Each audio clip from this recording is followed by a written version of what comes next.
Puji nama Tuhan, shalom. Haleluya.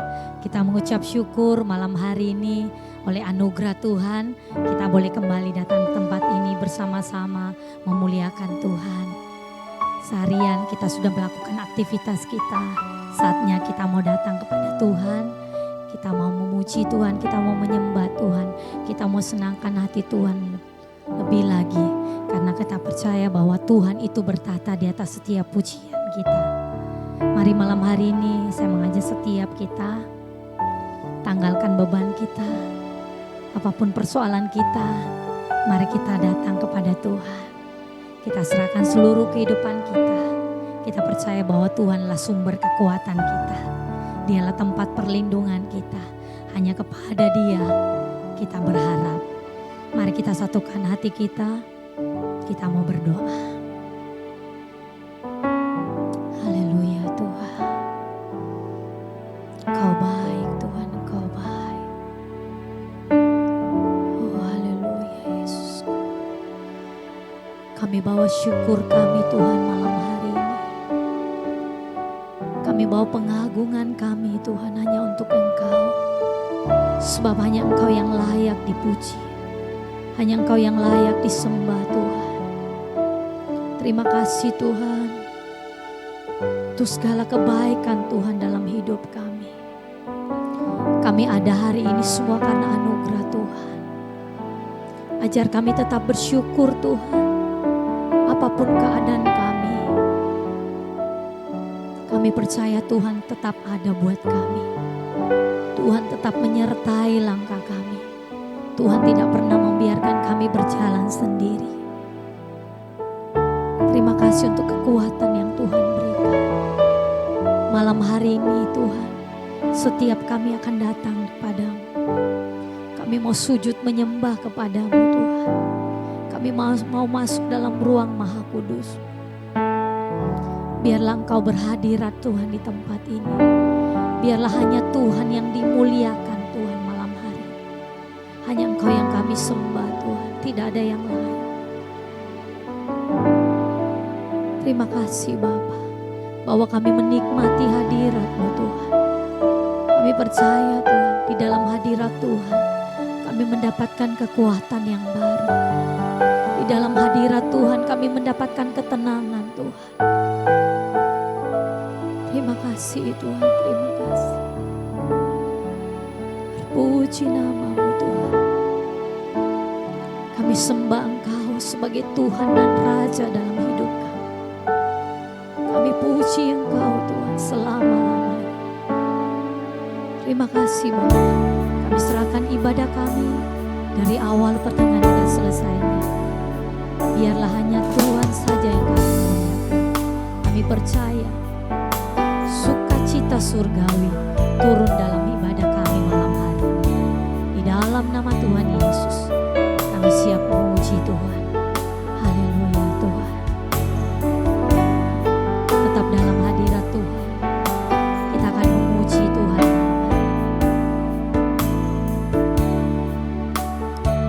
Yesus Tuhan.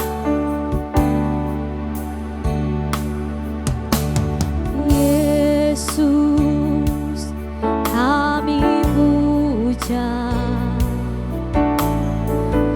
Kami sembah sebagai Raja. Berdiri di tengah kami, ditinggikan dan dipuji. Katakan Yesus, Yesus kami puja. Kami sembah Engkau Tuhan. Kami sembah sebagai Raja. Berdiri di tengah kami, ditinggikan dan dipuji. Sembah dan puji, sembah dan puji, penuhi tatamu. Sembah dan puji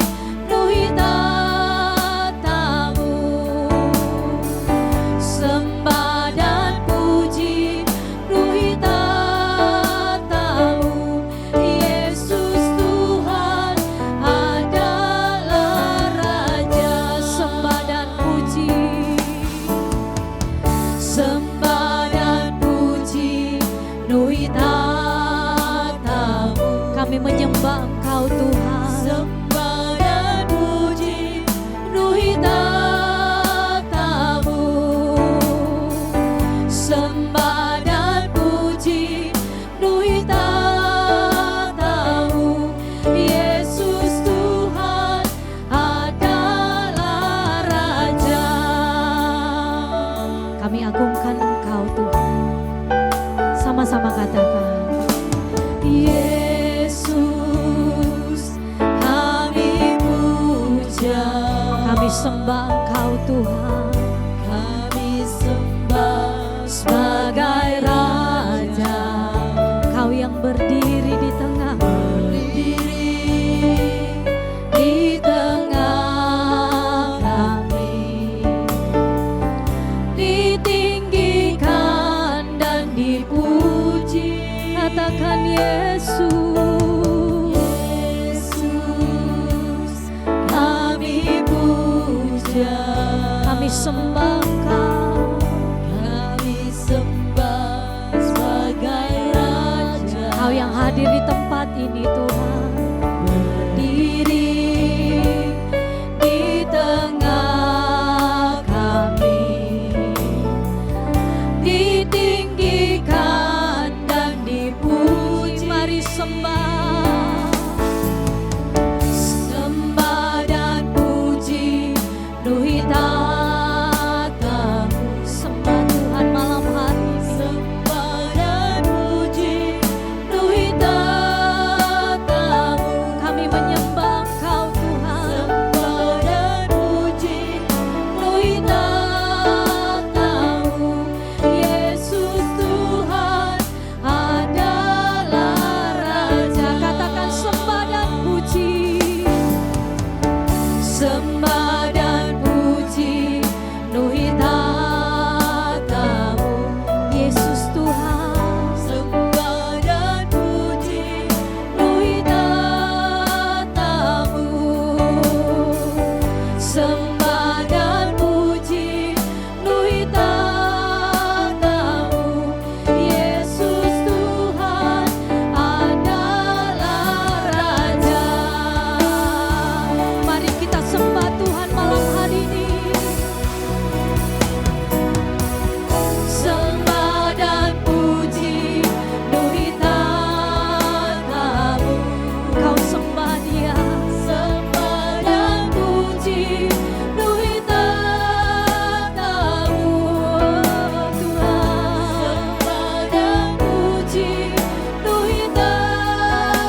Sungguh Engkau Allah yang ajaib Tuhan.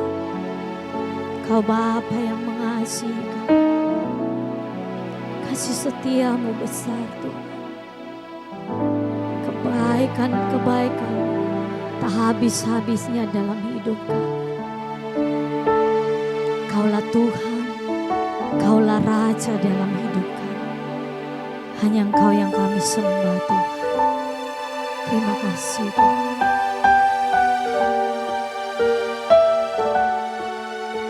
Yesus Tuhan.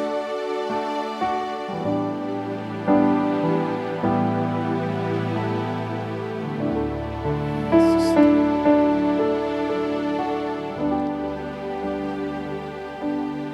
Engkaulah Tuhan. Engkaulah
Raja kami, Engkau yang berdaulat atas kehidupan kami Tuhan. Terima kasih Bapa, terima kasih Roh Kudus. Kami muliakan Engkau malam hari ini di atas segala-galanya. Terima kasih Bapa, kami percaya Tuhan ada di tempat ini. Kami siap bersorak bagi Tuhan. Di dalam nama Tuhan Yesus, sama-sama katakan amin. Berikan kemuliaan buat Tuhan kita. Haleluya. Kita punya Tuhan yang besar, kita punya Tuhan yang dahsyat. Amin. Haleluya. Sama-sama kita bertepuk tangan buat Raja kita.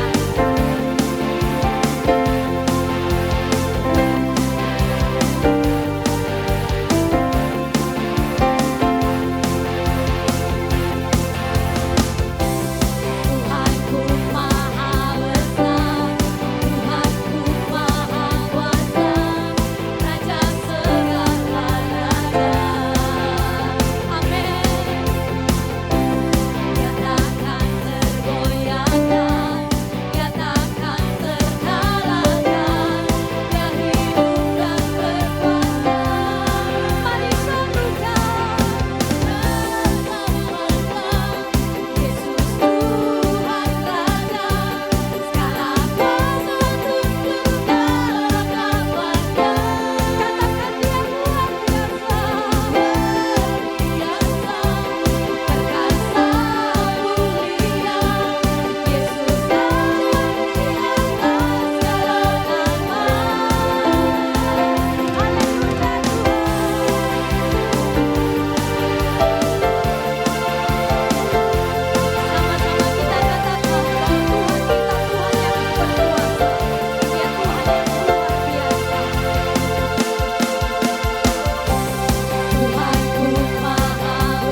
lebih seru lagi. Berikan kemuliaan buat Tuhan kita. Haleluya. Pujilah nama-Mu Tuhan. Nama yang ajaib, nama yang berkuasa.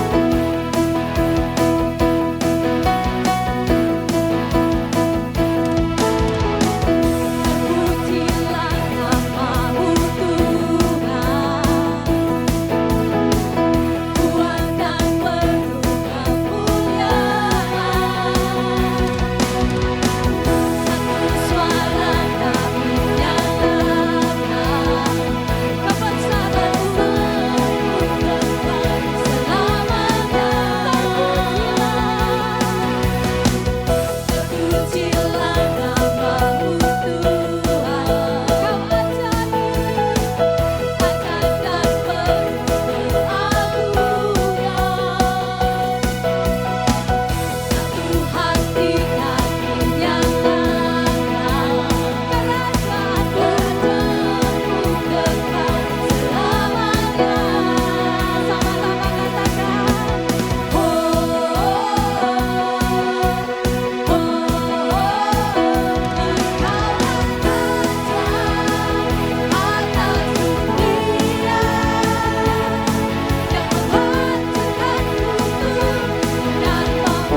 Bapak Ibu.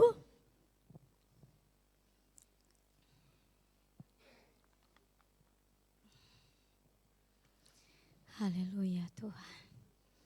Terima kasih Tuhan, terima kasih Roh Kudus. Kau baik Tuhan, Kau baik. Tiba saatnya Tuhan kami mau mendengarkan firman. Taburi hati kami dengan firman. Jadikan hati kami sebagai tanah yang subur Tuhan. Yang siap ditaburi oleh benih firman Tuhan. Biarlah benih itu boleh bertumbuh di dalam kehidupan setiap kami. Kami tidak hanya menjadi pendengar, tetapi kami melakukan firman Tuhan. Terima kasih Bapa.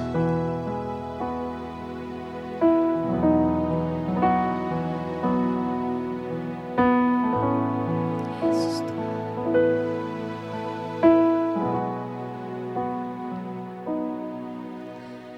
Bapa, Bapa, Kau beriku semua yang terbaik. Amin. Bapa, oh Bapa, ku bersyukur hanya padamu. Sama-sama katakan Bapa, panggil dia Bapa. Bapa, Kau beriku semua yang terbaik. Amin. Bapa, oh Bapa, ku bersyukur hanya padamu. Kau tak pernah kecewakan aku. Setia menolongku, Kau Allah sumber kekuatanku.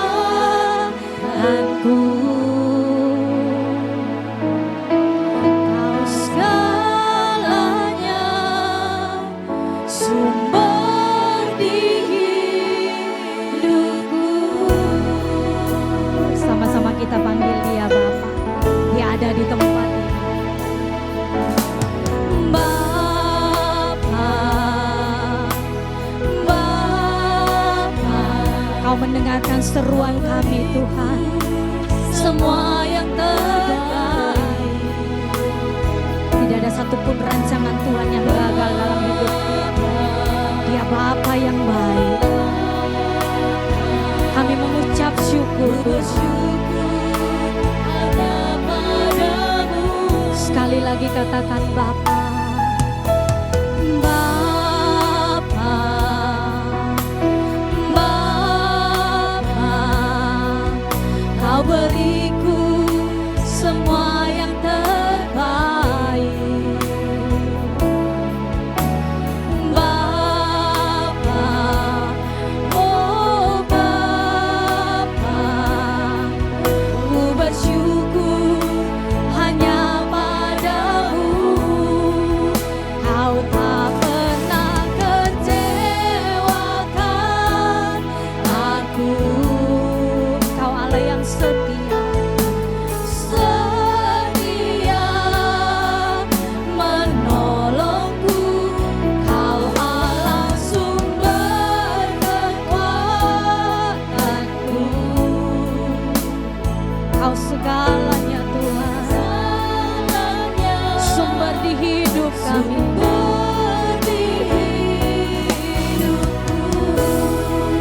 Kau tak pernah kecewakan aku. Mari datang pada sumber Dia ada di tempat ini. Dia Allah yang setia. Sumber kekuatanku.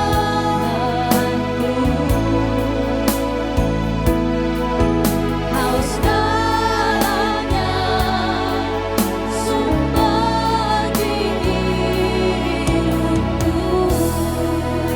Kau tak pernah kecewakan aku. Tidak sekalipun Tuhan pernah mengecewakan kita. Malah kita sering kali yang mengecewakan hati Tuhan. Tetapi Dia tetap Allah yang mengasihi setiap kita. Yes Tuhan.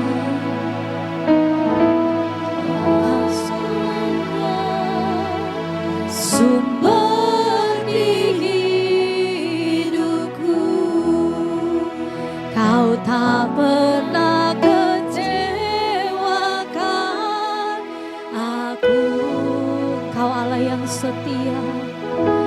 setia.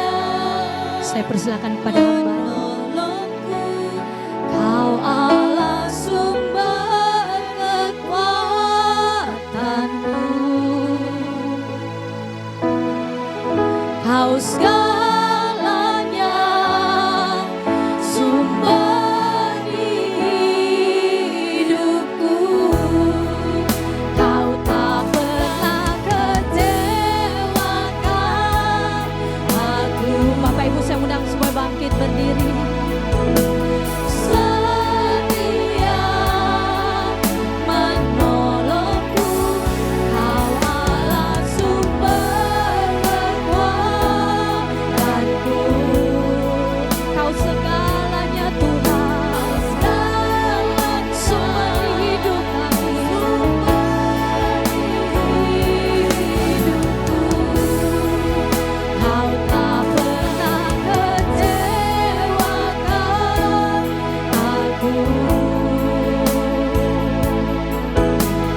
Setia menolongku, Kau Allah sumber kekuatanku. Kau setia Tuhan, Kau segalanya, sumber hidupku. Kau segalanya, sumber hidupku. Kau segalanya, Kau segalanya, sumber hidupku.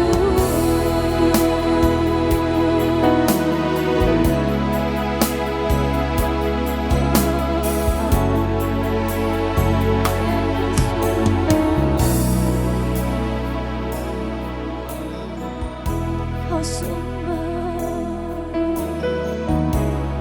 Kau kekuatan. Terima kasih Tuhan.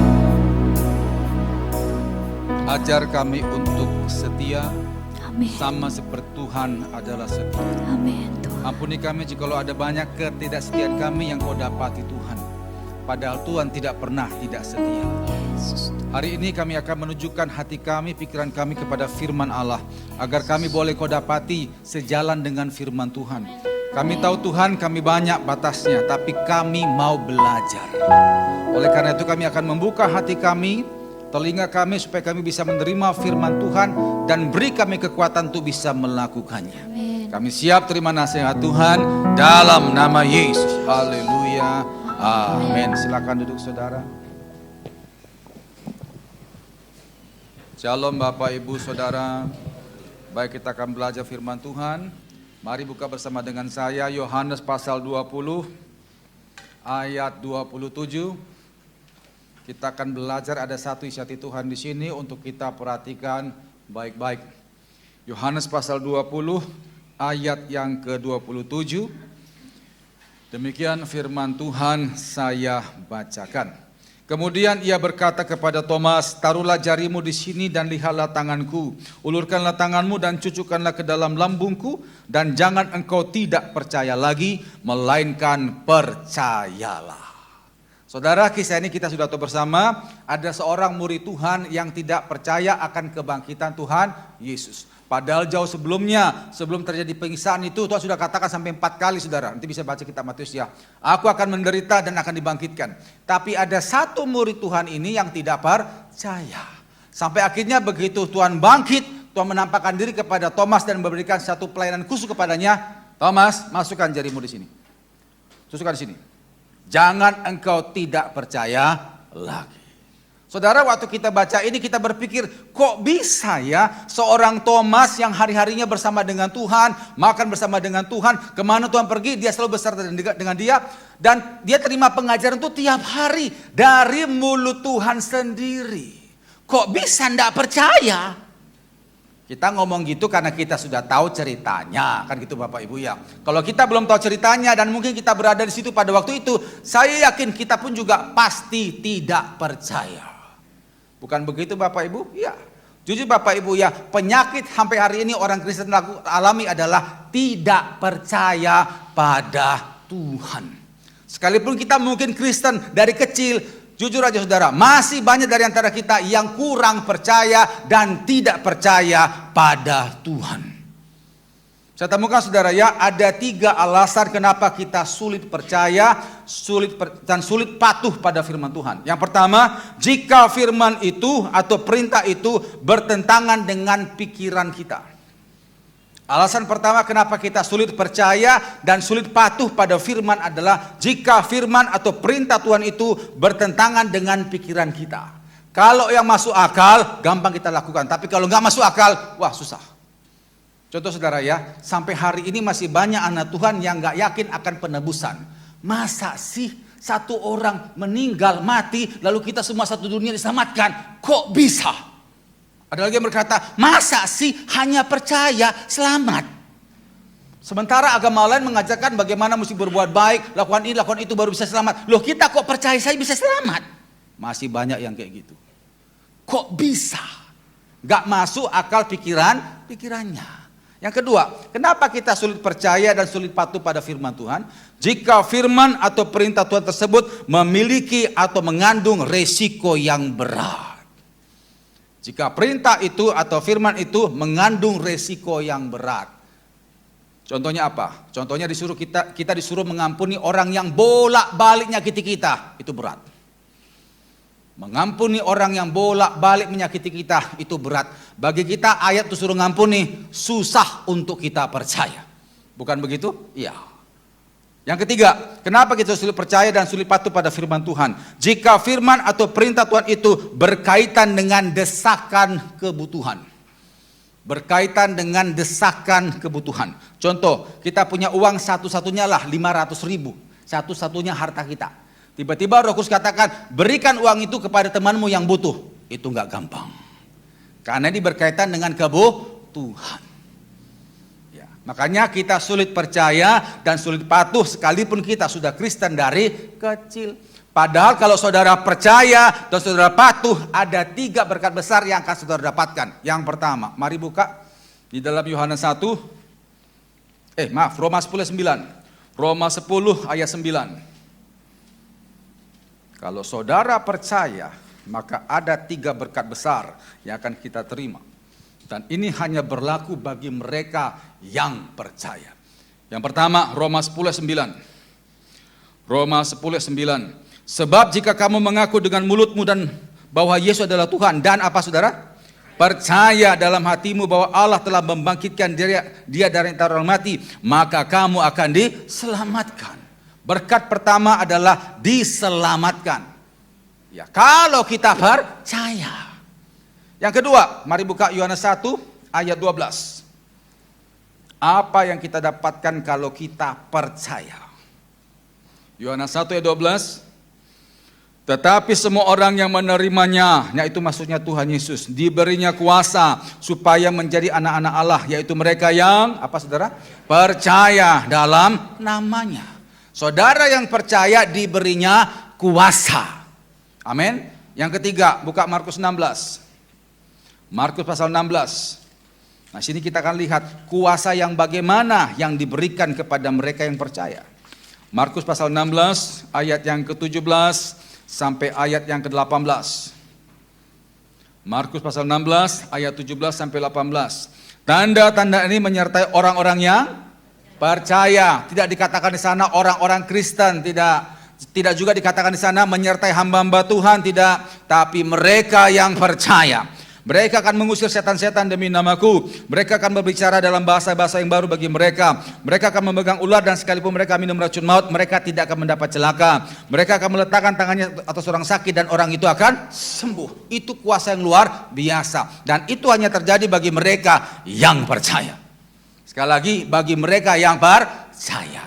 Nah, mungkin kita berkata, Pak, saya sudah percaya, tapi gue gak pernah ngalami lawatan Tuhan seperti itu. Saya sudah percaya Pak, tapi kok gak pernah ngalami terobosan kuasa Tuhan. Saya mau nanya Bapak Ibu, arti percaya itu apa sih? Arti percaya itu apa? Supaya kita ngerti, jangan asal latah, aku sudah percaya. Arti percaya itu adalah tidak ragu sedikit pun, titik. Tidak ragu sedikit pun. Sama gini saudara ya, percaya itu bukan feeling, bukan cuma sekedar diucapkan. Percaya itu harus nyata lewat tindakannya, yang menunjukkan bahwa apa yang diyakini itu ya dan amin. Amin. Buka Yakobus 2. Yakobus pasal 2 ayat 17. Kalau hanya sekedar ngomong anak kecil juga bisa. Kalau hanya sekedar dirasa orang yang gak kenal Tuhan juga bisa. Tapi bukan itu percaya. Percaya itu adalah apa yang diucapkan, apa yang diyakini terwujud nyatakan lewat tindakan. Yakobus 2 ayat 17. Yakobus 2 ayat 17. Demikian juga halnya dengan iman. Jika iman itu tidak disertai apa Bapak Ibu? Perbuatan, maka iman itu pada akhirnya adalah mati. Lompat ayat 20. Hai manusia yang bebal, maukah engkau mengaku sekarang bahwa iman tanpa perbuatan adalah iman yang kosong?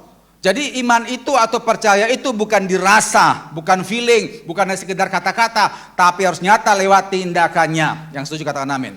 Dan orang yang percaya tidak akan ragu firman Tuhan, maka dia bisa melakukan. Kalau dia masih meragukan, pasti dia tidak akan melakukan. Amin Bapak Ibu. Nah, sekarang jadi pertanyaan, tindakan yang seperti apa yang menggambarkan orang itu percaya? Ini akan kita bahas. Sekali lagi Bapak Ibu ya, percaya itu bukan feeling, bukan kata-kata, tapi nyata lewat tindakannya. Yang menjadi pertanyaan, tindakan yang bagaimana yang menandakan orang itu percaya? Ada 3 kita akan pelajari lewat 3 tokoh di Alkitab. Yang pertama, Lukas pasal 5. Lukas pasal 5 ayat yang keempat sampai ayat yang kelima. Kita akan belajar dari sikap percaya seorang Simon Petrus. Biar 3 poin nanti ini kita akan lihat, sudahkah kita percaya. Lukas pasal 5 ayat 4 sampai 5. Dikatakan di sana, setelah selesai berbicara, ia berkata kepada Simon, bertolaklah ke tempat yang dalam dan tebarkanlah jalamu untuk menangkap ikan. Simon menjawab, Guru, telah sepanjang malam kami bekerja keras dan kami tidak menangkap apa-apa. Tetapi karena engkau menyuruhnya, aku akan menebarkan jala juga. Hari itu setelah Tuhan Yesus mengajar orang banyak, lalu dia berkata kepada Simon, Simon, taruh dan pergilah ke tempat yang dalam, tebarkan jalamu di sana. Simon berkata, Guru, sudah sepanjang malam kami bekerja keras. Kami sudah susuri pantai ini semua, laut ini semua, gak ada ikan. Bahkan tempat yang kau suruh itu pun juga kami barusan dari sana, gak ada Guru. Saudara, perlu kita ketahui bersama, bukan baru hari itu Petrus jadi nelayan Bapak Ibu. Tidak, dia sudah lama jadi nelayan. Dia bahkan dari keluarga nelayan, bahkan dari kecil dia sudah nelayan. Nah, karena dia sudah lama jadi nelayan, otomatis naluri kenelayanannya itu tajam. Dia tahu musim ikan, cara nangkap ikan dan ikan berkumpul banyak di mana. Dia tahu. Semua pengetahuan tentang ikan sudah dikerahkan hari itu dan hasilnya 0. Dan dia sudah pergi ke tempat di mana Yesus nyuruh di sana. Coba, kalau saudara jadi Simon, saudara sudah pergi kemana-mana gak ada ikan. Lalu saudara disuruh lagi mengulangi di tempat yang sama, yang saudara lihat sendiri gak ada ikan. Kira-kira tanggapan saudara apa? Saudara disuruh mengulangi lagi suatu kerjaan yang barusan saja saudara dari sana. Dan saudara lihat dengan mata kepala saudara sendiri, gak ada ikan. Coba tanggapan saudara apa? Kalau saya jadi Simon, saya katakan ini buang-buang waktu saja. Kenapa? Wong barusan dari sana saya. Tapi apa kata Petrus? Lihat sini. Ayat yang kelima. Ini orang percaya. Ayat yang kelima. Simon menjawab, Guru, telah sepanjang malam kami bekerja keras dan kami tidak menangkap apa-apa. Tetapi karena engkau menyuruhnya, itu dia. Karena kau menyuruhnya, aku akan menebarkan jala juga. Seolah-olah Simon berkata, Guru, menurut pengetahuanku, apapun yang sudah kukerahkan, gak bisa. Bahkan kau suruh pun juga itu gak bisa. Tapi oke lah. Karena kau yang suruh, aku akan lakukan juga. Poin pertama, tanda atau sikap yang menandakan orang itu percaya adalah menempatkan firman Tuhan di atas logikanya dan perasaannya. Itu percaya. Jujur Bapak Ibu ya, kesulitan kita seperti kata di awal tadi, melakukan firman Tuhan, patuh firman Tuhan, percaya firman Tuhan karena ini sama ini. Secara akal dan perasaan, Petrus saudara rasanya berat. Secara akalnya gak masuk akal karena dia barusan dari sana. Dari sisi perasaan dia capek. Bayangkan kita sudah capek disuruh ulangi lagi yang barusan kita juga dari sana. Secara perasaan, aduh capek ini. Tapi dia mau tundukkan itu hanya untuk lakukan apa yang Tuhan Yesus mau. Dan terjadi apa? Mujizat. Amin saudara. Ya. Saya pernah saudara doakan pelepasan. Ini satu contoh Bapak Ibu ya. Ada seorang ibu, dia ada kepahitan. Terus kami doakan pelepasan, kami pikir kalau kepahitan kan kecil lah, maksudnya gak terlalu berat lah. Hampir 2 jam. Capek kita tenggang-tengking, dia mutar aja mutar gitu. Sampai capek kita, ya kok sampai susah begini ya kepahitan ini ya. Jadi kita lihat saudara, roh itu keluar masuk. Kenapa kok nggak ngampuni orang? Akhirnya kita hentikan sebentar. Saya bilang, ibu, kalau ibu nggak ngampuni, nggak akan lepas bu. Mau kapan kita pulang? Udah 2 jam ini. Terus ibu itu bilang gini, Pak Nason, bagaimana saya bisa mengampuni papa saya yang berkali-kali perkosa saya Pak? Itu diam saya langsung. Gimana ngampuni orang tua biadab kayak gitu Pak? Sakit Pak, sakit. Waktu dia ngomong tuh nangis, udah sakit Pak, sakit. Gak bisa ngomong saya. Saya bilang, oh ini. Mengampuni bagi orang ini, gak masuk ini, gak masuk ini. Sakit saudara. Akhirnya saya cuma terdiam sebentar. Dia udah nangis Bapak Ibu ya bisa ngerti lah. Seorang papa yang harusnya bisa melindungi putrinya malah perkosa dia bolak-balik. Ini papa kandung Bapak Ibu, coba bayangkan. Maaf saudara ya, binatang saya gak kayak gitu. Sampai saya bilang, Tuhan, beri aku kemampuan untuk nasihati anakmu Tuhan supaya dia bisa sembuh dari sakitnya. Karena semuanya udah komplikasi. Akhirnya saya bilang, Tuhan, saya bilang, Bu, papa udah meninggal. Kalau ibu gak ngampuni, ibu lebih susah. Ibu sakit sudah berapa kali masuk rumah sakit, coba masa bolak-balik masuk rumah sakit karena seperti ini. Kalau ibu masih seperti ini, Tuhan sulit untuk sembuhkan ibu. Saya nasihati dengan sebaik-baiknya lah, udah. Karena kata-kata yang terbaik lah saya katakan Bapak Ibu ya. Dia cuma nangis. Sekarang ibu ngampuni tulus Bu supaya selesai. Ya. Ibu ucapkan, Tuhan, aku mau mengampuni papa. Ucapkan aja Bu, kalau sedalam hati. Akhirnya diucapkan saudara, ya itu sampai waktu ngomong papa tuh menjerit saudara. Tuhan, aku mau ngampuni papa sampai kayak gitu. Saking sakitnya, papa sampai gitu. Habis dia bilang papa terus sampai kayak gitu. Saya bisa bayangkan sakitnya luar biasa. Tapi dia mau tundukkan ininya sampai ininya atas perintah Tuhan untuk mengampuni. Akhirnya kita udah penutup, selesai pulang. Minggu depan kami dapat kabar semua sakit komplikasinya sembuh dalam nama Yesus. Tepuk tangan bagi Tuhan. Bagi Tuhan Bapak Ibu nyembuhkan itu gampang, asal jangan ada sumbatannya, itulah. Amin. Ya. Makanya saudara, kalau betul-betul kita percaya, tundukkan bahwa kita menempatkan firman Tuhan di atas akal, logika kita dan perasaan. Itu yang pertama. Yang kedua, Kejadian 22. Kejadian 22 ayat 2 sampai ayat yang ketiga. Kita mau lihat dari seorang Abraham. Dia dikatakan bapa orang beriman. Kenapa dia dikatakan bapa orang beriman? Karena ada satu sikapnya yang betul-betul menunjukkan dia percaya. Kejadian 22 ayat 2 sampai 3. Firman-Nya, ambillah anakmu yang tunggal itu, yakni yang kau kasihi, yakni Ishak. Pergilah ke tanah Moria dan persembahkanlah di sana sebagai korban bakaran pada salah satu gunung yang akan kukatakan kepadamu. Keesokan harinya pagi-pagi bangunlah Abraham. Ia memasang pelana keledainya dan memanggil 2 orang bujangnya beserta Ishak anaknya. Ia membelah juga kayu untuk korban bakaran itu, lalu berangkatlah ia dan pergi ke tempat yang dikatakan Allah kepadanya. Saudara, kita tahu bersama bagaimana seorang Abraham itu mendapatkan Ishak itu sudah menjelang usia yang sangat senja, hampir 100 tahun. Saya banyak mendengar kesaksian anak-anak Tuhan yang bergumul ingin dapatkan anak 5 tahun, 10 tahun. Begitu dapat anak, itu seperti sorga turun ke rumah, saudara. Rasanya sukacita yang luar biasa yang tidak terungkapkan mewarnai keluarga itu. Bukan begitu, saudara? Ya, demikian juga Abraham. Penantiannya itu puluhan tahun. Kehadiran Ishak itu adalah sukacita yang luar biasa. Nah, satu saat setelah Ishak mulai remaja, Tuhan katakan kepada Abraham, Abraham, serahkan anak itu di gunung Moria. Penyerahan anak di sini saudara bukan jadi hamba Tuhan dia, tidak. Digorok batang lehernya, dibakar saudara. Perlu kita ketahui bersama bahwa Abraham adalah seorang penyembah yang sudah biasa menggorok batang leher domba lalu dibakar. Dia sudah biasa melihat anak domba sampai kejang-kejang, terus terbakar. Pertanyaannya, sanggupkah nanti matanya Abraham melihat Ishak kejang-kejang lalu terbakar sambil berkata, Papa, sanggupkah matanya lihat itu? Saya kalau jadi Abraham, saya tidak bisa. Apalagi ini anak tunggal, apakah mata saya bisa sanggup lihat anak saya gelepar-gelepar setelah saya tikam? Saya nggak sanggup. Ya, itu kalau saya. Tapi bagaimana Abraham? Coba lihat ayat yang ketiga. Kejadian 22 ayat yang ketiga. Keesokan harinya, pagi-pagi bangunlah Abraham. Saudara, kalau Tuhan berkata pada saya, Nahason, besok engkau akan dapat berkat besar, wajar saya bangun pagi-pagi. Malah saya kasih alarm Bapak Ibu ya, jangan sampai saya terlambat terima berkat.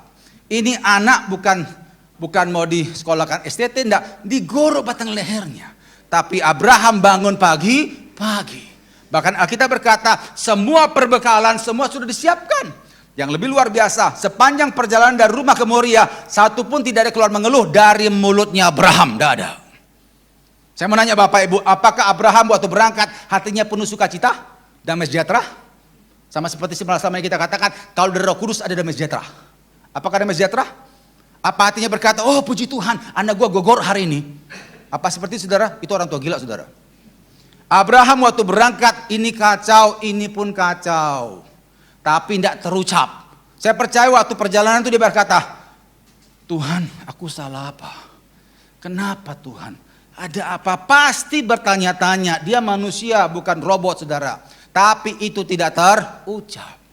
Begitu sudah diletakkan di mezbah itu, waktu mau dia tikam itu Ishak, sudah ada domba penggantinya.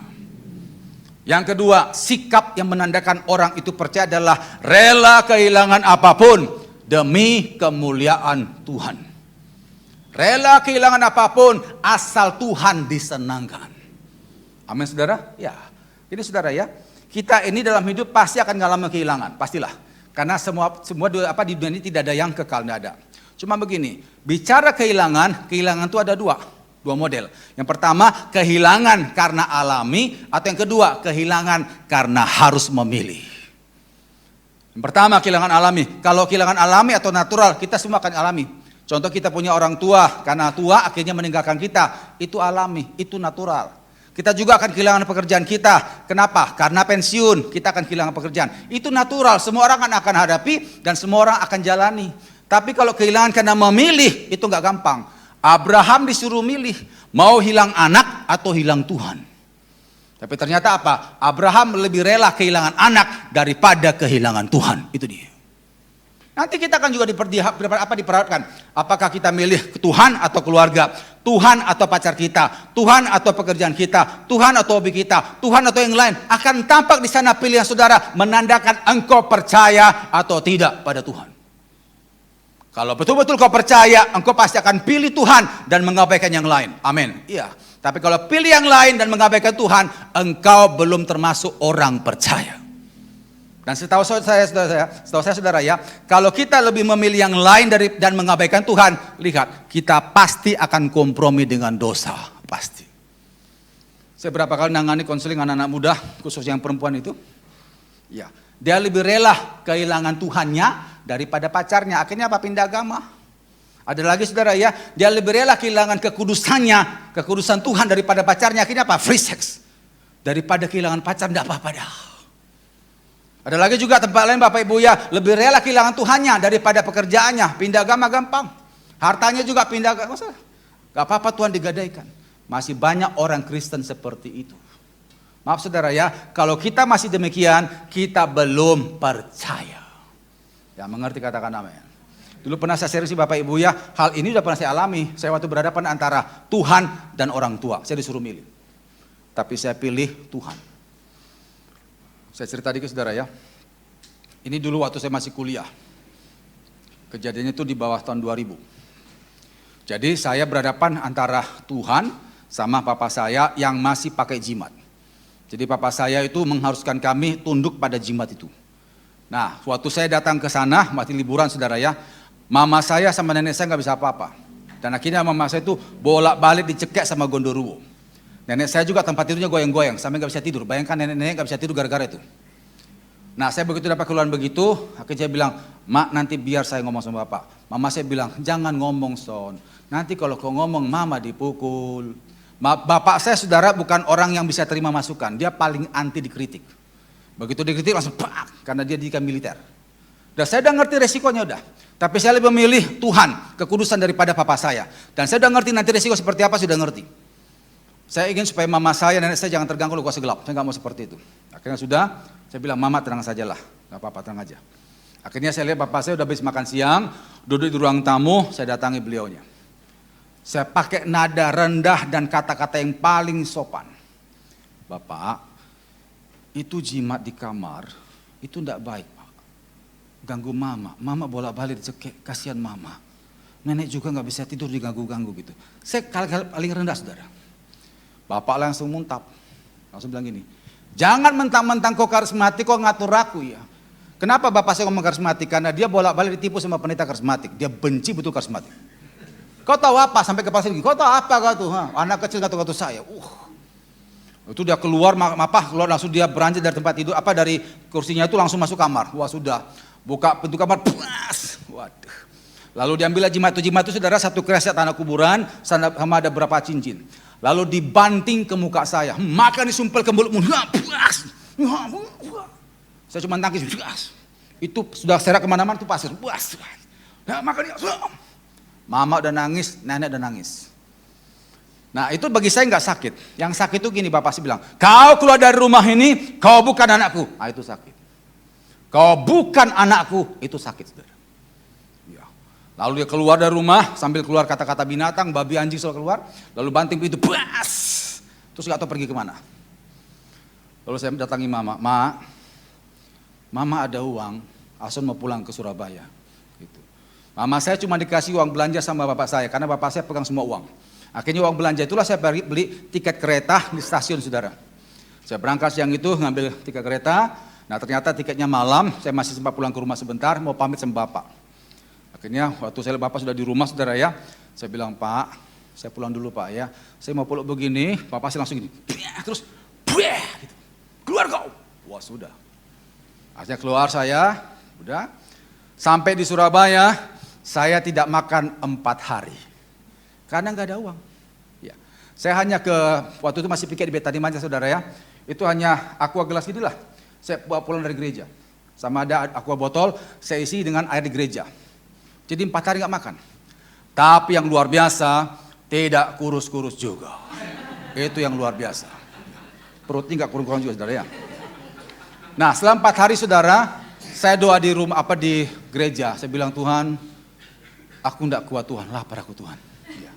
Saya nggak pernah cerita sama orang bapak ibu karena bagi saya yakin Tuhan sanggup cukupi saya lah. Saya nggak cerita sama orang lain. Akhirnya suatu hari keempat saya bilang, Tuhan aku nggak sanggup Tuhan, aku lapar. Itu saudara nggak kebetulan ya. Itu ada satu pengusaha itu temannya atasan saya, Bapak Pendeta Frank Hardipura. Pak Frank ini kenal beliaunya. Pak Frank datangi bawa orang itu ke ruang piket saya waktu masih di sana.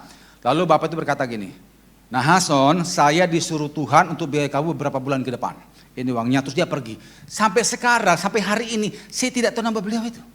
Ya.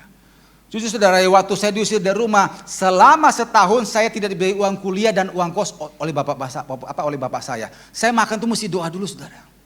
Tapi saya bersyukur karena saya lakukan yang benar, Tuhan pelihara saya selama setahun. Lewat beliaunya sama ada lagi beberapa pengusaha bapak ibu ya. Saya nggak pernah cerita. Nah singkat cerita bapak ibu ya, setelah setahun, saya ngalami semua proses itu, bapak saya ke Surabaya, sakitnya makin parah. Datang ke Surabaya lalu berkata, Son, doakan Bapak Son. Bapak nggak kuat, Bapak nggak kuat. Akhirnya saya sama tim saya doakan pelepasan Bapak saya. Bapak badannya digoncang luar biasa, roh itu keluar dengan luar biasa.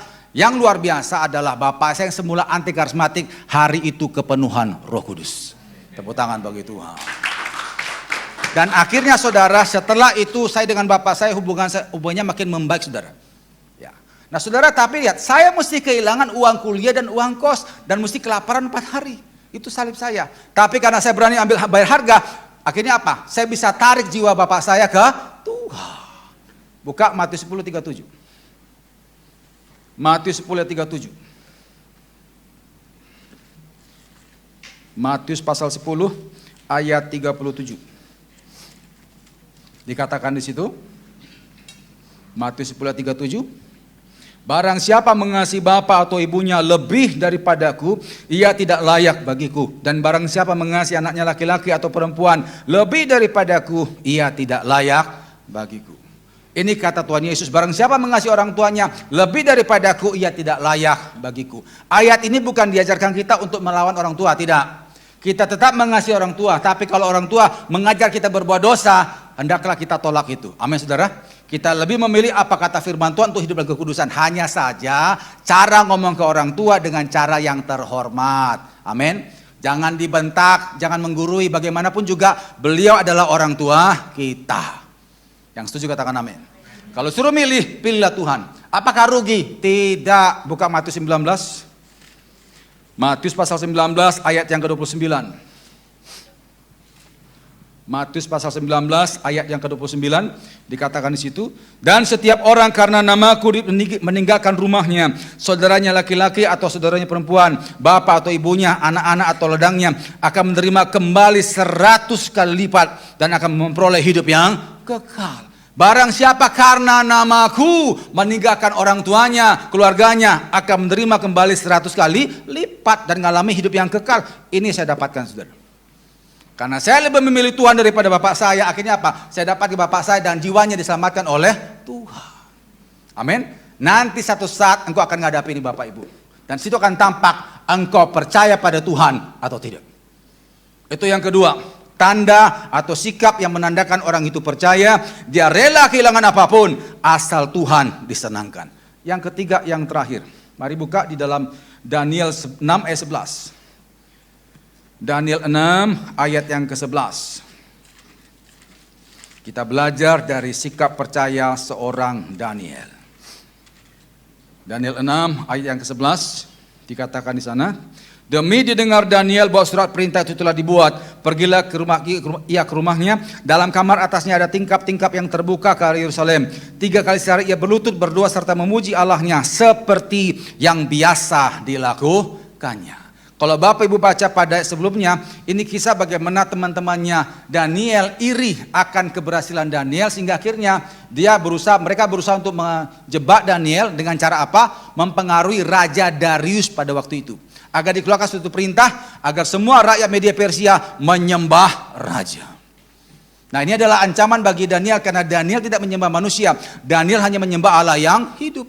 Dan barang siapa melawan perintah raja akan masuk ke gua singa. Nah, begitu surat perintah dibuat, Daniel pergi ke kamarnya, bukan ke kandang kuda, cari kuda paling kencang melarikan diri, tidak. Tidak dikatakan juga Daniel kumpulkan teman-teman yang sepaham lalu demo melawan raja, tidak. Dia pergi ke kamarnya, dia berdoa cari Tuhan. Dan yang lebih luar biasa apa saudara? Alkitab berkata, dia berdoa hari itu bukan karena ada masalah, tapi karena sudah seperti biasanya. Jadi dia memang sudah terbiasa bersekutu dengan Tuhan, sekalipun ada masalah berat, dia tetap pertama kali menghadap Tuhan. Dan akhirnya apa terjadi saudara? Akhirnya dia dibawa ke gua singa, dilemparkan di sana, dan luar biasa, 1 ekor pun singa tidak ada yang berani gigit Daniel. Semua singa sungkan gigit Daniel.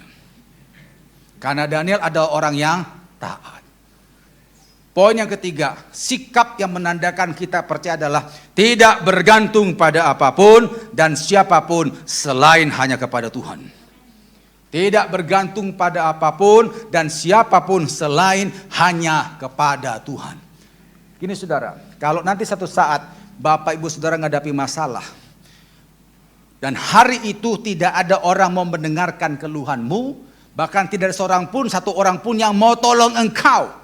Bahkan di luar sana ada banyak orang yang menantikan kejatuhanmu. Masihkah engkau percaya pada Tuhan? Tanya pada diri saudara masing-masing.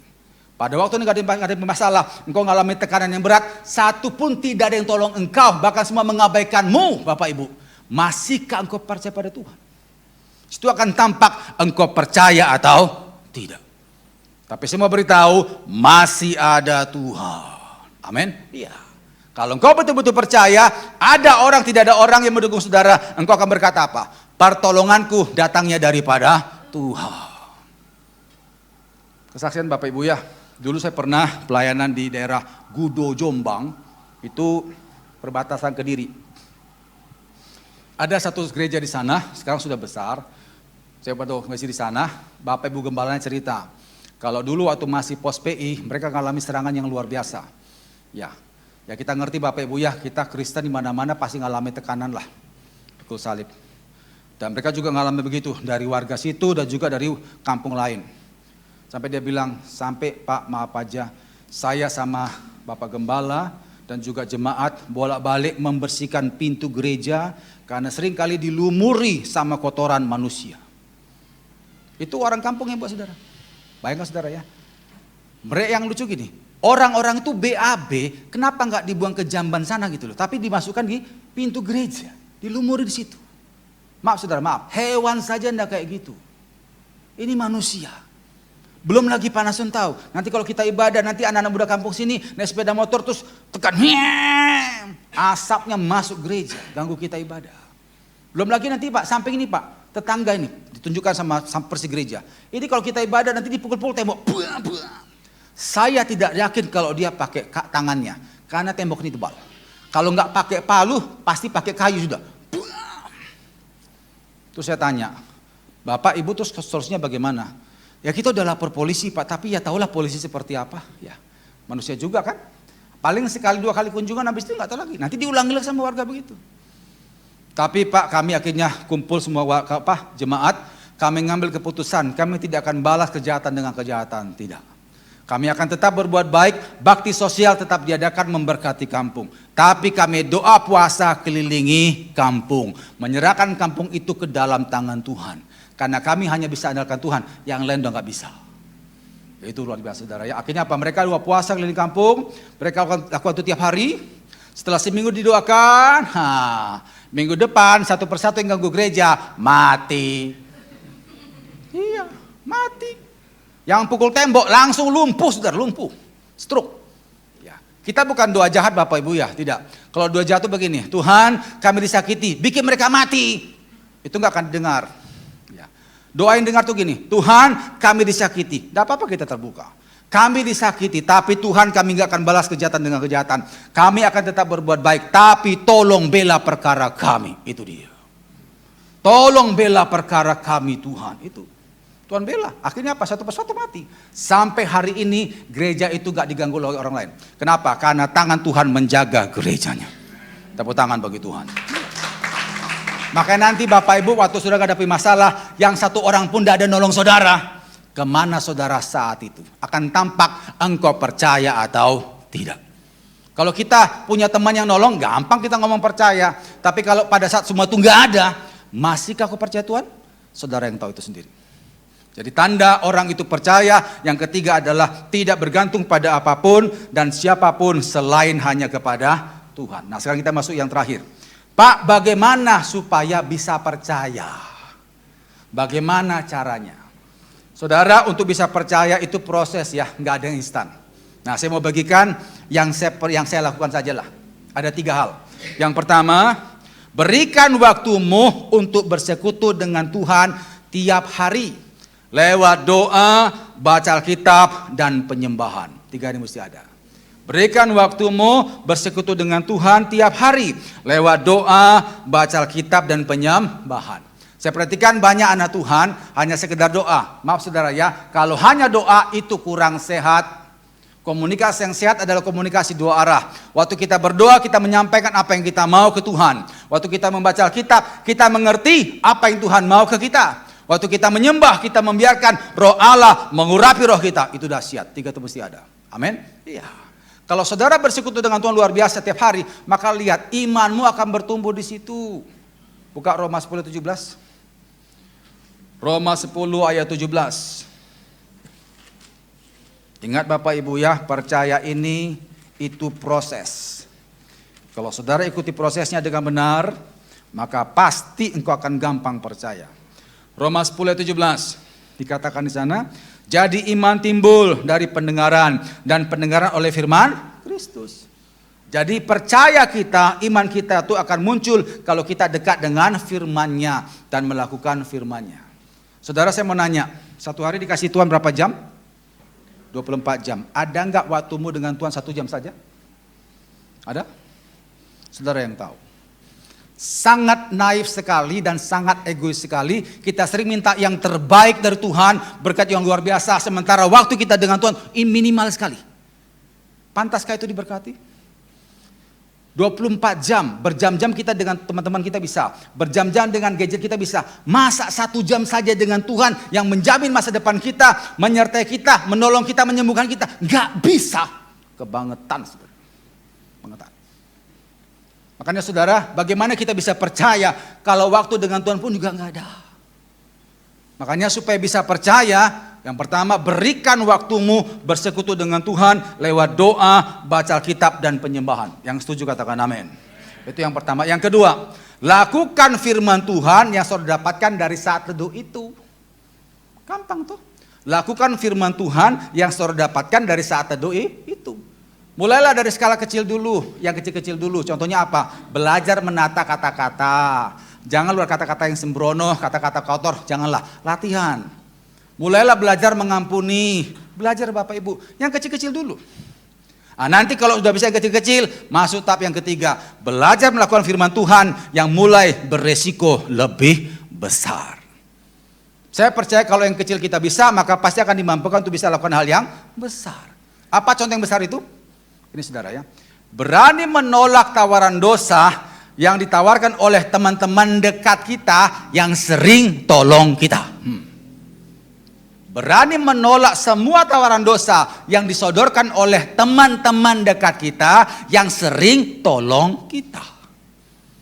Kalau yang mengajak kita berbuat dosa orang yang tidak terlalu dekat, gampang kita tolak. Tapi beranikah saudara menolak tawaran dosa oleh teman dekat saudara yang sering tolong saudara? Kalau saudara berani tolak, engkaulah orang yang percaya pada Tuhan. Amin. Ya. Terus apa lagi contohnya saudara? Belajar untuk tidak bergantung pada orang lain dan belajar bergantung pada Tuhan. Amin. Belajar. Saya dulu pertama belajar Bapak Ibu waktu SMP. Waktu itu mama saya ngadakan PA di rumah. Kakak PA saya berkata, "Son, kalau sakit jangan dikit-dikit minum obat. Sekali-sekali kau tumpang tangan. Prakteklah. Kuasa Tuhan udah pada kamu loh. Belajar." Saya pikir gitu, masa sih? Ini SMP Bapak Ibu, kelas 2 itu, awal PA. Akhirnya saya mulai pikir, tak coba dah. Gitu ya. Sampai akhirnya saya kena sakit flu. Ya. Sakit flu saya belajar gak minum obat lah. Biasanya kan langsung Panadol Bapak Ibu ya. Udah, saya tumpang tangan dah. Tumpang tangan. Dalam nama Yesus flu hilang. Saya tumpang tangan begitu, terus saya tidur. Besok flu-nya hilang. Mantap saya pikir. Wah. Akhirnya sejak itu saya belajar punya iman yang lebih besar. Kalau kita nggak mulai dari kecil Bapak Ibu, gimana kita bisa belajar lebih besar? Yang setuju katakan amin. Ingat Bapak Ibu ya, untuk bisa percaya itu proses. Kalau saudara ikuti proses dengan baik, maka engkau akan punya iman yang luar biasa. Kalau sudah punya iman besar, apapun masalah saudara itu kecil. Ayat terakhir Amsal 16 ayat 20. Amsal 16 ayat yang ke-20.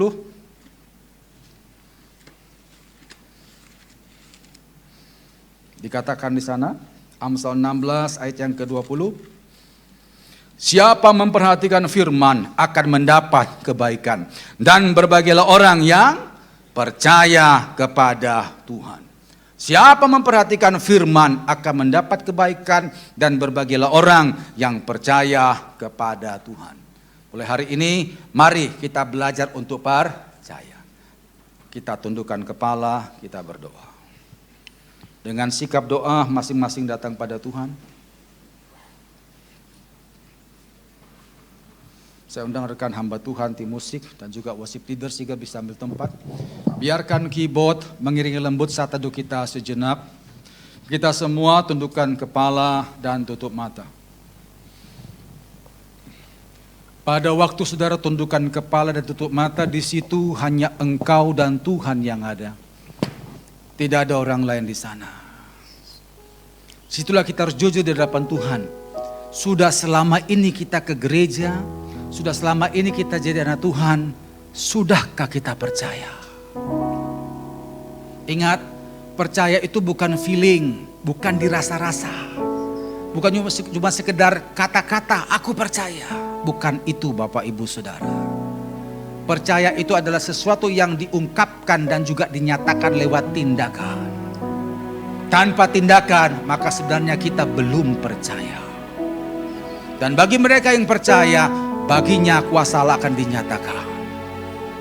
Dan hari ini kita sudah belajar ada 3 sikap yang sederhana yang kalau kita terapkan itu menandakan kita percaya. Yang pertama, kita menempatkan firman Tuhan di atas logika dan perasaan. Yang kedua, rela kehilangan apapun asal Tuhan disenangkan. Dan yang ketiga, tidak bergantung pada apapun dan siapapun selain hanya kepada Tuhan. Dan Bapak Ibu perhatikan 3 contoh daripada anak-anak Tuhan yang tadi. Baik Petrus, Daniel dan juga Abraham. Mereka adalah orang-orang yang setiap harinya mengalami pembelaan Tuhan. Mereka setiap harinya mengalami mujizat Tuhan. Kenapa? Karena mereka percaya. Coba koreksi diri hari ini. Masihkah engkau mengalami mujizat Tuhan? Atau sama sekali enggak pernah? Coba cek apakah engkau sudah percaya atau belum. Dan hari ini kita sudah tahu untuk bisa percaya itu proses. Tidak ada yang instan. Yang pertama, berikan waktumu untuk Tuhan. Doa, baca Alkitab dan penyembahan.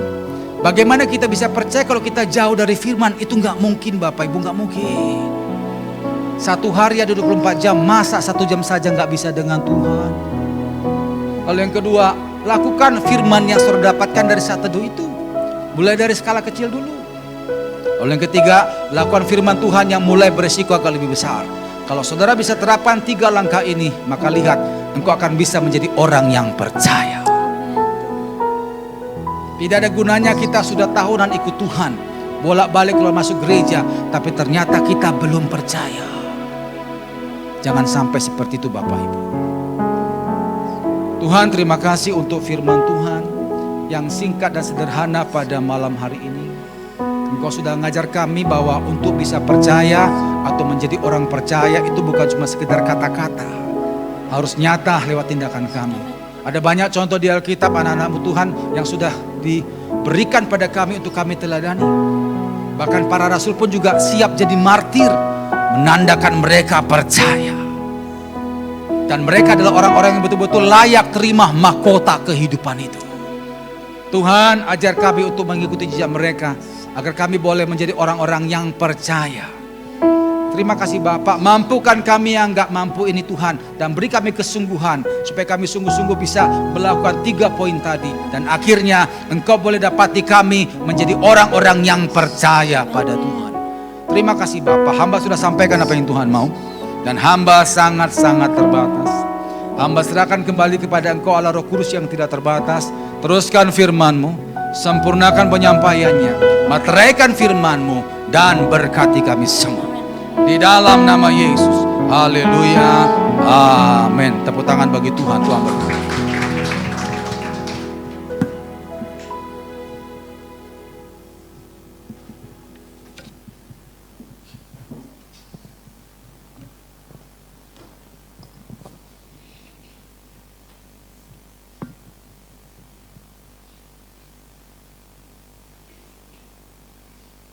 Ya, terima kasih untuk pelayanan Bapak Pendeta Nahason Patandungan yang sangat memberkati kami semua. Atas nama Bapak Gembala dan jemaat kami mengucap terima kasih.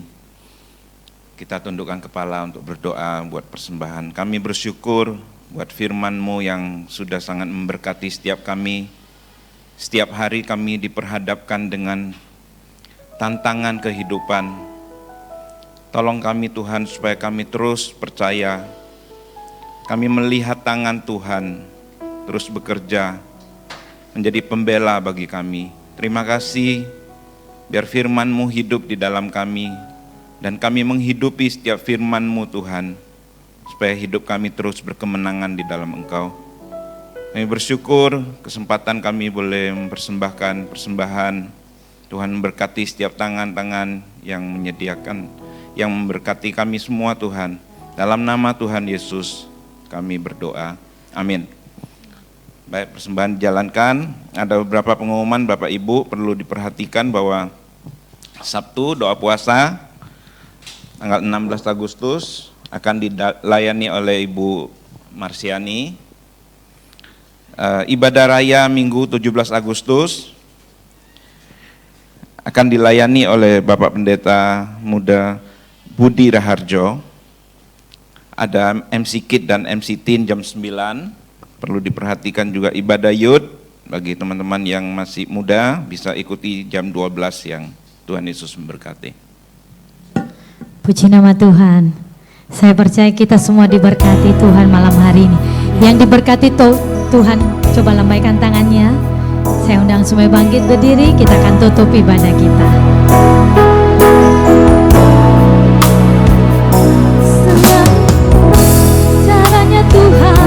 Jalannya Tuhan untuk menolong.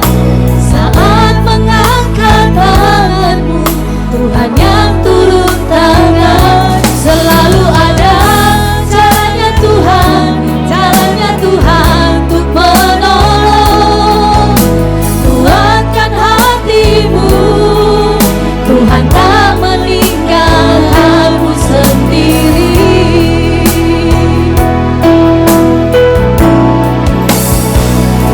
Selalu ada jalannya Tuhan untuk menolong.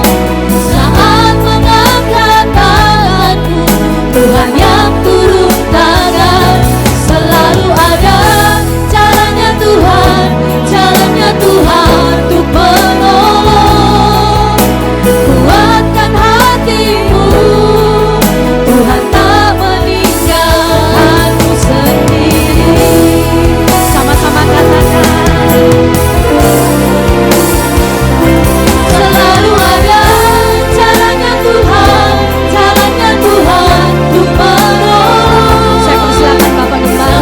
Mengangkat tanganmu, Tuhan yang turun tangan. Selalu ada jalannya Tuhan untuk menolong. Kuatkan hatimu, Tuhan tak meninggalkanmu sendiri. Sekali lagi katakan, selalu ada jalannya Tuhan untuk menolong. Saat mengangkat tanganmu, Tuhan yang turun tangan. Selalu ada jalannya Tuhan untuk menolong. Kuatkan hatimu, Tuhan tak meninggalkanmu sendiri. Kuatkan hatimu, Tuhan tak meninggalkanmu sendiri. Kuatkan hatimu, Tuhan tak meninggalkanmu sendiri. Bapak, kami percaya bahwa selalu ada caranya Tuhan. Selalu ada jalannya Tuhan untuk menolong setiap kami. Bapak, ajar kami percaya kepada Engkau lebih dari apapun juga. Ajar kami punya iman seperti Paulus, seperti Petrus, seperti anak-anak contoh-contoh lain Tuhan di dalam Alkitab. Ajar kami Tuhan untuk mengerti isi hati Tuhan. Kami belajar mempercayai Engkau penuh. Lebih daripada apa yang mata kami lihat. Lebih daripada keadaan yang sedang kami alami. Satu kali waktu kami akan melihat bagaimana tangan Tuhan itu menyertai kami. Bapak, terima kasih untuk kebenaran firman-Mu. Terima kasih untuk ibadah doa malam ini. Kami tahu Tuhan hadir. Tuhan melawat kami. Roh Kudus menjamah kami. Ketika Tuhan hadir, Roh Kudus menjamah, kami tahu kami diberkati. Mari Bapak Ibu dikasih Tuhan, angkatlah kedua tangan-Mu. Pulanglah dan terimalah berkat dari Allah Bapa, Allah Putra dan Roh Kudus. Allah Bapa di sorga memberkati engkau dengan damai sejahteranya. Tuhan Yesus memberkati kau dengan berkat rahmat-Nya yang baru dalam hidupmu. Roh Kudus akan menolong engkau, menghibur engkau, menuntun kau dalam setiap langkahmu. Mulai sekarang dan selamanya, kiranya seluruh berkat ini turun di dalam kehidupanmu, pekerjaanmu, rumah tanggamu. Di dalam nama Yesus, kita yang percaya, mari dengan iman kita sama-sama berkata, Amin. Tuhan Yesus memberkati.